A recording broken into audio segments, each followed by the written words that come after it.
to process lithium for electric vehicle batteries. That's not only create 300 permanent jobs, but it'll lift up a whole community. A whole community. Restore some pride. It matters. The lithium will power components like it's going to be being made in Redwood Minerals, Redwood Materials near Charleston, where the company's making the largest investment in the history of this state. And today in New York, we're investing a record to $1 billion to renew the Hudson tunnel. You walk through that tunnel, it was built 100 years ago. It's fallen apart. You'll be able to go through it 100 miles an hour instead of 30 miles an hour. Hello, South Carolina.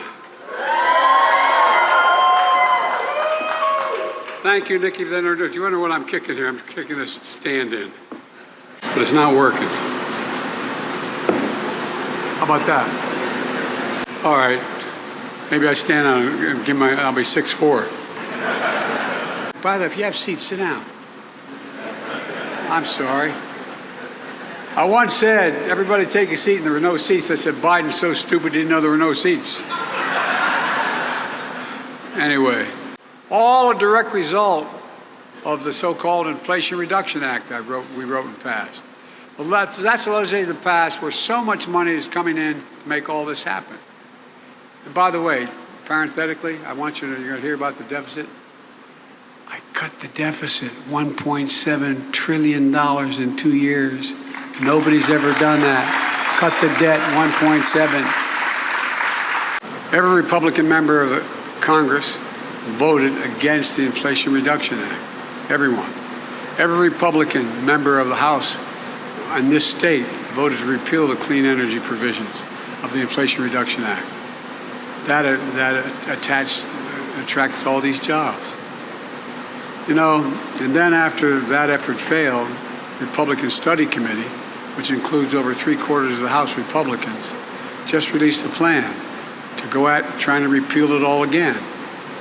That hadn't stopped them, though, from claiming credit. Let me close with this. I'm not here to declare victory on the economy. I'm here to say we have a plan that's turning things around quickly, but we have a lot more work to do. Bidenomics is just another way of saying restoring the American dream, higher than every single one of my predecessors. And to pay for low-wage workers, the pay for low-wage workers, has grown at the fastest pace in 2 decades. And folks, it's no accident. It's Bidenomics in action.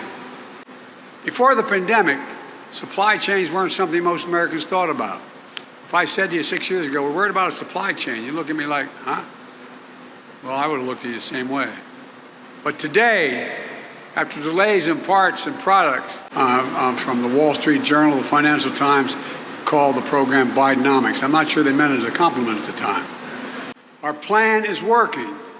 Inflation is less than half of what it was a year ago, and we're continuing to work on it. You know, I know we have more to do. Bringing down inflation remains one of my top priorities.